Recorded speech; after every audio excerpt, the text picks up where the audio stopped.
السلام عليكم ورحمة الله. الحمد لله والصلاة والسلام على رسول الله وآله ومن والاه وبعد. أعوذ بالله من الشيطان الرجيم. واتقوا الله ويعلمكم الله. وعن جابر قال قال رسول الله صلى الله عليه وسلم: لا تذبحوا إلا مسنا إلا أن يعصر عليكم فتذبحوا جذعة من الضأن. د قربانی متعلق مسائل په دې مختصر کلیپونو کې شروع کړي. جابر رضی الله عنه فرمایي چې رسول الله صلی الله علیه وسلم فرمایلی دي قربانی کې تاسو صرف مسنح حیوان ذبح کړئ، مگر که چیرته مسنن نه وي تاسو ته مشکل وي نو بیا په دې وضو کې او په دې ګډانو کې جزعه هم ذبح کولی شي. دا روایت امام مسلم رحمه الله نقل کړی. په دې حدیث کې څو مسائل دي. اوله مسله په دې حدیث کې دا ده چې مسنه څه معنا او مسنه کوم حیوان ته وایي. په دې کې دوه مشهور قول دي. یو قول دا دی چې مسنه هغه حیوان ته ویل کېږي چې د هغې 2 کاله عمر پوره شوی، دې ته مسنه وایي. لکه دا قول چې دی په حناف علماو کې ابن عابدین علامه سیندي دوی ذکر کړی دی. بس 2 کلن حیوان شي قربانی په کېږي.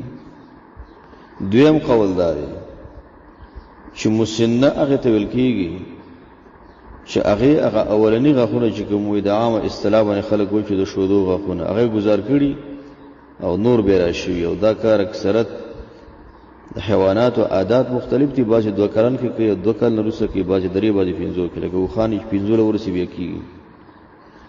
دریم قول دا دویم قول چې کوم دی دا نه بیا غوره په دې دی چې د حدیثو نه معلومیږي او د علم د لغت نه معلومیږي. المسنة ما نبتت لها اسنان حدیث کې دی. مسنه اغلب کېږي دا المسنة ما نبتت لها اسنان. دا اصل کې د مسنه تعریف د علماو نه نقل دی. د نبی له سلام نه دا خود تعریف د علماو نه امدا نقل دی.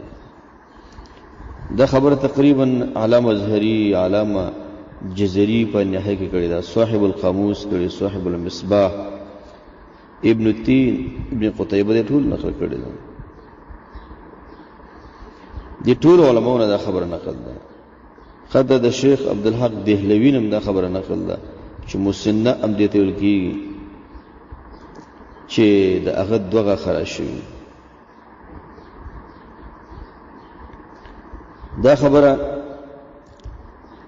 علامه زمخشری نقل کړی ده. ابن عبدالبر په تمهید کې نقل کړی ده. دارنګ زرقانی او علامه ثعلبی فقه اللغه کې نقل کړی ده. او امداد مسنی دا معنا چې 2 غاښونه راوتلی امام محمد په کتاب الاثار کې نقل کړی ده.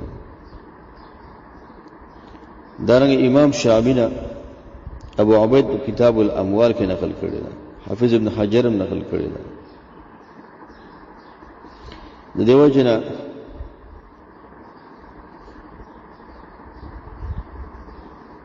حافظ ابن حجر د اهل لغت قول نقل کوي.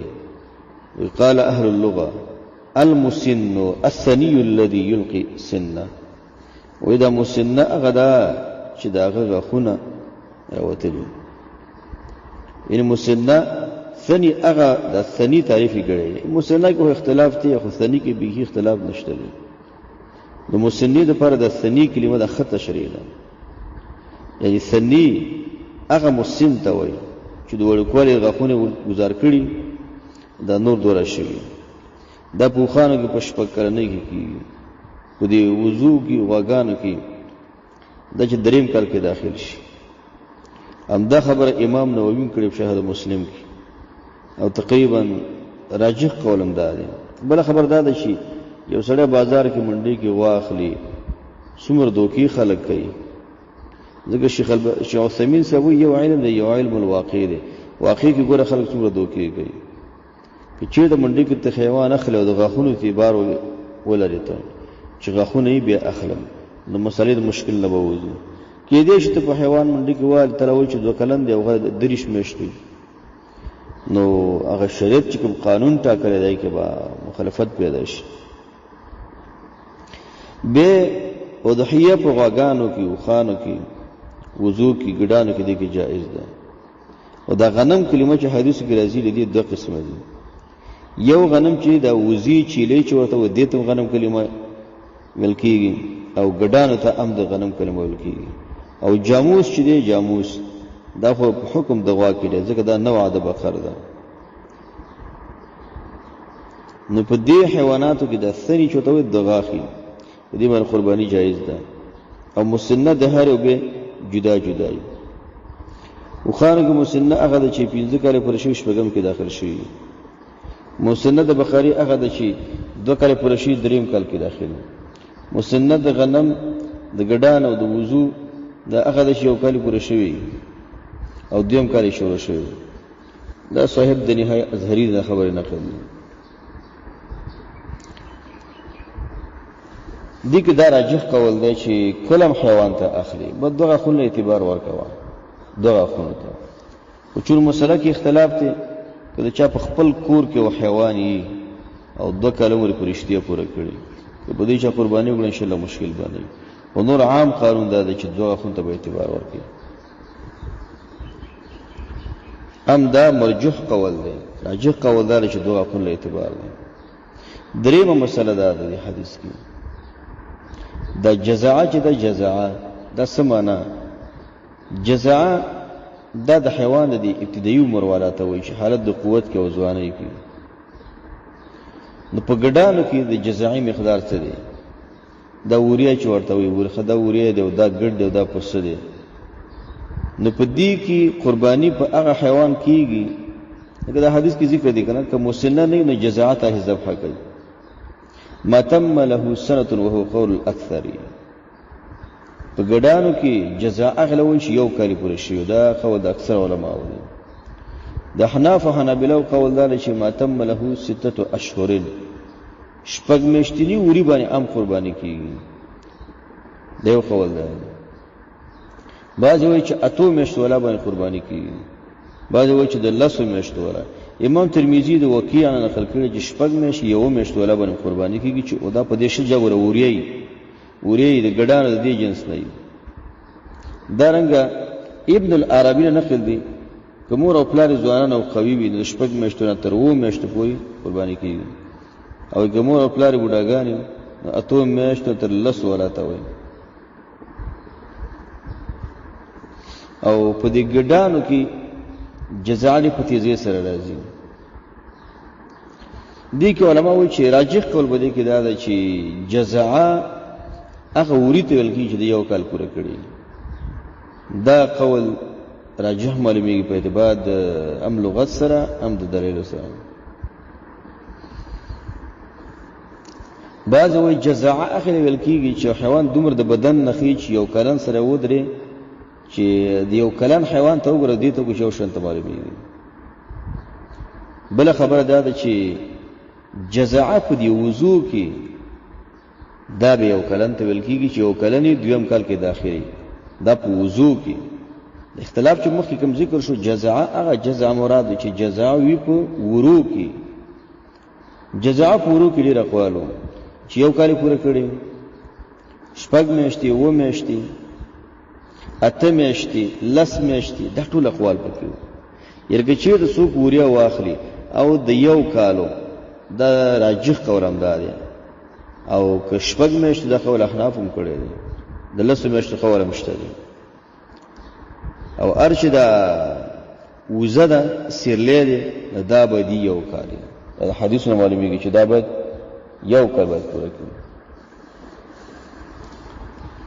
بل خبردار ده چې په دې جزاء باندې عامه قرباني کیږي کنه کله مسنن نه په دغه قرباني کوي. نو مشهور قول دا ده چې جزاء باندې قرباني کیږي په هر صورت کې. دا قول د عبد الله بن عمر دی، د امام زهري نقل دی، علامه ابن حزم رضی الله عنه دې ټول دا قول دی. او د بار سلف علماء هم دا قول دی جزاء علی کل حال چې دا دا جواز لري. او بعض علماء وایي چې جزاء په هغه صورت کې جائز ده چې کله مسنه نه پیدا کېده. خو دا دلیل چې دا قوي دی چې جزاء علی کل حال جواز لري. په دې باندې دلیل زیات دي. حدیث د عقبه بن عامر هم دی چې موږ د نبی اسلام سره په ګډانه کې په جزاء اضحیه کې وکړل. حدیث د عاصم بن کلیب دی، امام حاکم نقل کړی دی. هغه چې ان الجزاء يوفى مما يوفى منه الثني، چې جزاء د ثني دغه په ځای باندې کار ور کوي. حدیث د ابو هريره رضی الله عنه نعمت الاضحيه الجزاء من الضأن، چې خو اضحیه د ګډان نسی شي دغه جزاء د یو کلن دی. حدیث د ام هلال بنت بلال عن ابيها مرفوعا دا روایت دی يجوز الجزاء من الضأن اضحيه. دغه دلیل دا معلومیږي چې جزاء دا مطلقاً جواز لري. چې پوری باندې قرباني کوي وره نو وری کی خبردار ده چې لس میاشتې یو کال شپږ میاشتې و میاشتې دا په اقوال دي. خراجي قول پکې 12 میاشتې چې یو کال برابرېږي. اختلاف پکې شته. او ارچ په دی وضو کې دی نه التبعی یو کلن دا د میاشتو مسر